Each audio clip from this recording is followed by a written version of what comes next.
assim, gigantesco. O Sonho de um Homem Ridículo, de Fyodor Dostoiévski. Sim. É um texto que parece um soco no estômago e, ao mesmo tempo, um abraço. É incrível. Com certeza. E para guiar nossa conversa, a gente tem um material bem rico, né? Sim. Temos aqui uma análise literária que esmiuça a estrutura do conto, alguns diagramas que tentam mapear a lógica do personagem, Interessante. anotações de uma palestra bem passional sobre o texto e um resumo que amarra tudo isso a grandes questões da existência. Ótimo. Então a nossa missão hoje é bem clara, né? A gente vai seguir os passos desse homem Isso. que começa num estado de indiferença mas tão profundo que ele decide se matar e vamos ver como ele chega a uma revelação que vira a vida dele de cabeça para baixo. E lhe dá um propósito. E lhe dá um propósito. A gente quer entender o que essa trajetória, assim, maluca nos diz sobre niilismo, compaixão E talvez sobre a felicidade, né? e, quem sabe, sobre a felicidade. Ok, vamos começar do ponto zero dele. Esse personagem, Certo. ele se sente ridículo, desde sempre. E o que eu acho curioso, e uma das análises aponta isso, é que quanto mais ele estuda, mais conhecimento ele adquire. Mais isolado ele fica. Exato, mais ele se sente um estranho no ninho. A sabedoria o isola. É um paradoxo terrível, né? O conhecimento que deveria conectar, na verdade, o separa. Totalmente. Ele desenvolve uma lucidez que, misturada com um orgulho ferido, impede que ele se abra, sabe? Ele se vê como mais consciente que todo mundo ao redor, Sim. mas essa consciência vira uma prisão porque ele se sente sozinho nela. E essa solidão intelectual o leva a uma conclusão que é, ao mesmo tempo, aterrorizante e... E estranhamente calma, né? Exato. Estranhamente calma. Tudo me é indiferente. A famosa frase. Famosa frase. A existência do mundo, as outras pessoas, o certo, o errado, nada mais importa. E o que uma das análises que a gente tem aqui aponta, e eu achei isso fascinante, é que Dostoiévski não trata o niilismo dele como uma crise emocional, um desespero. Não é passional. Não é. É quase o contrário. É o resultado de uma lógica fria levada ao extremo. A decisão de se matar não vem de uma dor insuportável. Vem de uma conclusão quase burocrática. Burocrática, é como preencher um formulário. Visto que nada importa, logo encerrarei minhas atividades. É um suicídio filosófico, não emocional. Ele planeja, compra a arma, escolhe o momento, tudo com uma distância que chega a ser assustadora. Exato. Como se a vida fosse só um projeto a ser arquivado. Uhum. E aqui as fontes que a gente tem se conectam de um jeito muito claro. Isso é o niilismo nas suas últimas consequências. Sim. Uma ideia que Dostoiévski estava explorando e que antecipa todo aquele debate sobre a morte de Deus que viria depois. Totalmente. Um dos diagramas que analisamos mostra isso visualmente. É bem legal. Você remove a ideia de uma ordem maior, de um sentido transcendente, e o valor de tudo desaba. O eu vira o único juiz. Exato. O eu se torna o único juiz da realidade, e nesse caso, o juiz decide que o jogo não vale a pena. Então, a razão, quando levada a esse extremo solitário, acaba esvaziando o mundo de qualquer significado. Precisamente. E um dos analistas chama isso de escatologia criativa de Dostoiévski. Eu adorei o termo. É um ótimo termo. Porque ele não fica só na teoria, né? Ele pega a ideia filosófica e a encarna num personagem, levando até o limite. Uhum. Se o mundo não tem valor objetivo, se tudo é indiferente, a única atitude coerente, do ponto de vista dessa lógica, É deixar de existir. é deixar de existir. A vida se torna irracional. Então a gente tem esse niilismo que parece uma fortaleza de lógica, né? Algo inabalável. Mas Sempre tem um mas. sempre tem um mas. E toda fortaleza tem um ponto fraco. A dele aparece na forma mais inesperada possível. Uma garotinha. Uma garotinha desesperada numa noite fria. É aqui que tudo muda, certo? Ponto de virada total. Ele tá caminhando por São Petersburgo, naquela noite escura, úmida, já com a decisão tomada. Ele olha para o céu, vê uma pequena estrela e confirma para si mesmo: é hoje. Nada mais o afeta. Ele tem certeza. E é nesse exato momento de certeza que a menina aparece. Encharcada, em pânico, puxando a roupa dele, gritando por ajuda para a mãe. Mamãe, a mamãezinha. Ela diz. E a reação dele é o grande teste da sua filosofia, para provar a si mesmo que a sua indiferença é total. Ele a trata com uma crueldade deliberada. Exato. Ele é enxota, grita com ela. O raciocínio dele é: se eu vou deixar de existir em 2 horas, o que me importa a dor dessa menina? O que me importa a vergonha ou a moral? Nada. Agir de forma baixa seria a prova final do seu desapego. Só que o plano não funciona. A teoria desmorona na prática. Completamente. Ele sente pena e fica irritado por sentir pena, mas o sentimento está lá. É inegável. É o colapso do projeto nihilista. Um dos resumos que a gente tem usa uma frase ótima. A teoria dele é empiricamente insolúvel. Adorei. Em bom português, é uma teoria que, na vida real, simplesmente não para em pé. Não para. A realidade da compaixão se impõe sobre a lógica da indiferença. Deixa eu pensar nisso um pouco. Então, a compaixão não é uma escolha, não é um valor que ele decide ter. Não. É um fato. É algo que simplesmente acontece com ele, quer ele queira ou não. Exatamente. É um fato moral irredutível. Um dos autores que lemos usa uma palavra em russo que é perfeita para isso. Iskra. O que significa? Significa centelha. É uma faísca de humanidade que a lógica gelada do nada importa não consegue apagar. Uau! Ele vai para casa e o sentimento não passa. Pelo contrário, o remorso e a vergonha só aumentam. O que prova que toda a sua indiferença era, no fundo, uma farsa. Uma autoilusão. Ele não era indiferente. E é essa contradição, essa pergunta que a menina plantou nele sem saber, que o impede de simplesmente puxar o gatilho. Ele senta na poltrona, exausto, e adormece. E é esse esgotamento que abre a porta para o sonho. A razão o levou a um beco sem saída e agora outra forma de conhecimento vai se apresentar. E que sonho, né? Ele começa exatamente onde a realidade parou. Ele pega a arma e atira no próprio coração. E aqui a primeira tese do niilismo já cai por terra. A morte não é o fim. A consciência dele continua. Essa é a primeira grande surpresa. Ele sente o caixão, a terra caindo sobre ele, a umidade. Ele está morto, mas continua existindo, pensando, sentindo. É um estado de horror absoluto.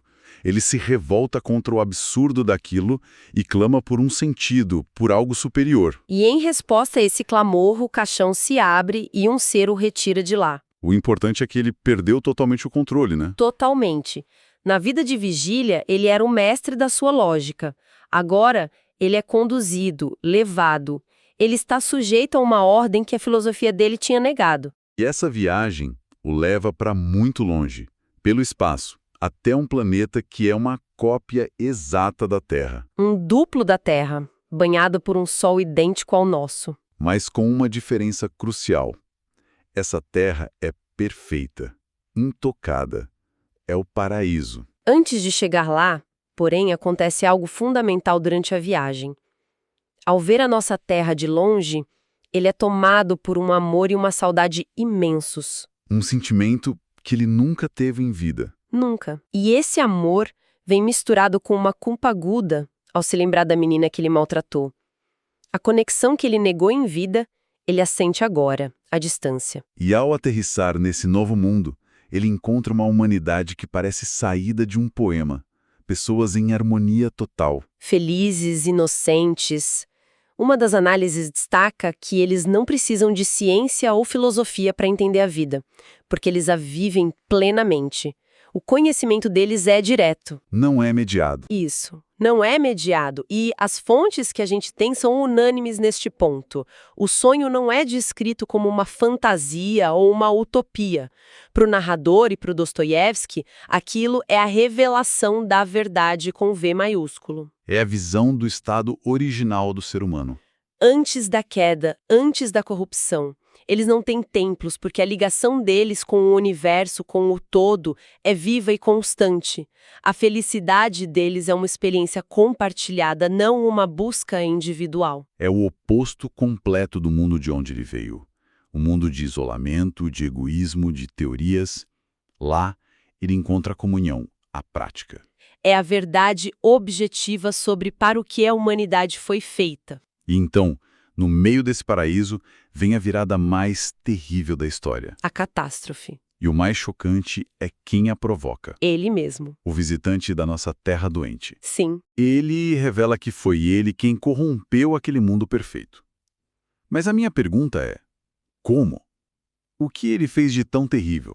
E essa é a genialidade de Dostoiévski. Ele não introduziu o assassinato, a ganância ou a guerra. Ele introduziu algo muito mais sutil. A mentira? A mentira. Ele os ensinou a mentir. Como ele mesmo diz, como uma brincadeira, por galhofa. Mas por que a mentira? Por que não algo mais, obviamente, mal? O que as fontes dizem sobre a mentira ser a raiz de tudo? É um ponto central. Um dos ensaios chama a mentira de átomo corruptor. Átomo corruptor, gostei. Porque a mentira é o primeiro ato de separação. Quando eu minto, eu crio uma realidade para mim e outra para você. Eu quebro a unidade da verdade. Ah, claro. Eu coloco o meu interesse, a minha versão, acima da realidade compartilhada. A partir daí, o eu se separa do nós. E todo o resto desmorona como um dominó. Faz todo sentido. A partir da mentira surgem os segredos. Dos segredos, a desconfiança. Da desconfiança. O ciúme, a crueldade, o desejo de posse. Exatamente. Logo, eles estão divididos em grupos, criando leis, códigos de honra, punições. E a ciência surge como uma tentativa desesperada de entender a vida, cujo sentido eles perderam. Sim. E o sofrimento, que antes não existia, passa a ser glorificado como algo que traz conhecimento. Eles se apaixonam pelo sofrimento. É a história da nossa civilização contada em um parágrafo. Basicamente. E o mais trágico é que eles até têm consciência de que perderam algo precioso, mas se recusam a voltar atrás. Eles preferem o conhecimento e o orgulho à felicidade e à inocência. Querem o paraíso, mas sem abrir mão do ego. Exato. Querem a comunhão, mas cada um quer ser o centro dela.